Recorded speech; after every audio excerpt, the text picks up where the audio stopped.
क्या करें। तो हम सभी हाथ अपना उठाएंगे, ऐसे करेंगे। एक वीडियो भी बनाइए आप लोग। पापा हम बना रहे हैं। जैसे हाथ ऐसे सभी लोग करेंगे अपना सभी हाथ, कोई निकाले और जो मैं बोलूंगा उसको आप सभी दोहराएंगे।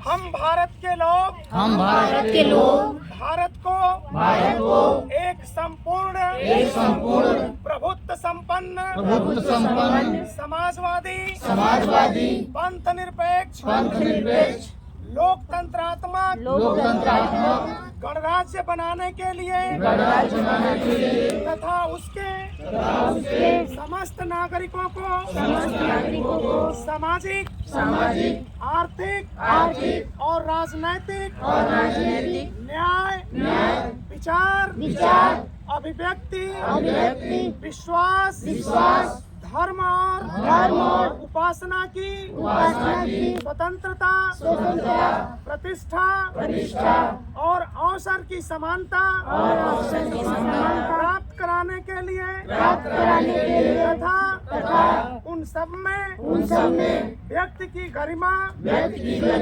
और राष्ट्र की एकता और अखंडता सुनिश्चित कराने वाली बंधुता बढ़ाने के लिए दृढ़ संकल्पित होकर अपनी संविधान सभा में आज तारीख 26 नवंबर 1949 को एतत् द्वारा इस संविधान को अंगीकृत अधिनियमित और आत्मार्पित करते हैं। भारत माता की भारत माता की भारत माता की बाबा साहब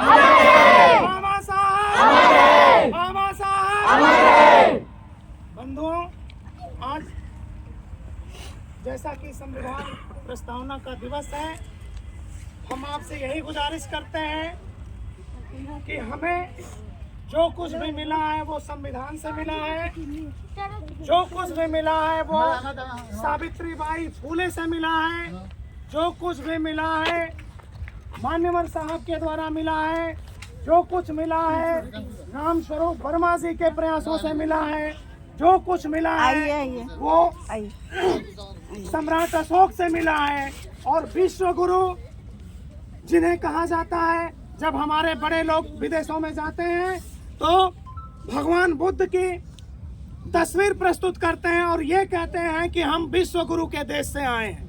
ऐसे में हमें बुद्ध द्वारा बताए गए मार्गों पर चलने की जरूरत है, अपने दिमाग से काम करने की जरूरत है, आंख मूंद कर हमें कोई काम करने की जरूरत नहीं है। बुद्ध ने कहा कि कोई किसी बात को आप इसलिए मत मानिए कि किसी ने कहा है, वो चाहे मैंने ही क्यों न कहा हो। आप किसी भी बात को आंख मूंद कर नहीं मानेंगे। जब तक कि आप अपने दिमाग से, अपने विचार से, अपने विवेक से चीजों को नहीं समझ लेते हैं, नहीं जान जाते हैं, तब तक आपको उसे करने की जरूरत नहीं है। तो बुद्ध ने कहा कि मैं मार्गदाता हूँ, मैं मोक्षदाता नहीं हूँ। उन्होंने कहा कि इस पृथ्वी पर कोई भगवान नहीं है, कोई चमत्कार नहीं होता, कोई करिश्मा नहीं होता।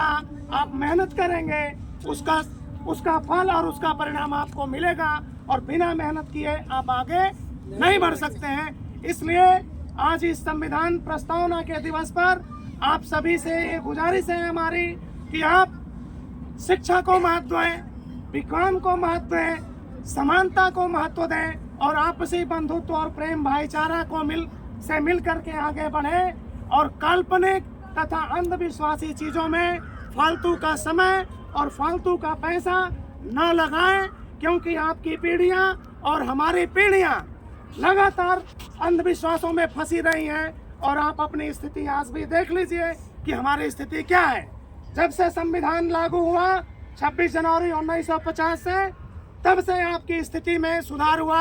आपके कपड़े बदल गए, आपका चेहरा बदल गया, आप नेता बन गए, आप मुख्यमंत्री बन गए। ये संविधान की वजह से है। इसलिए संविधान को बचाइए और संविधान का समर्थन करिए। और महापुरुषों के बताए हुए रास्तों पर आप चलिए। जय भीम, नमो बुद्धाय, जय संविधान।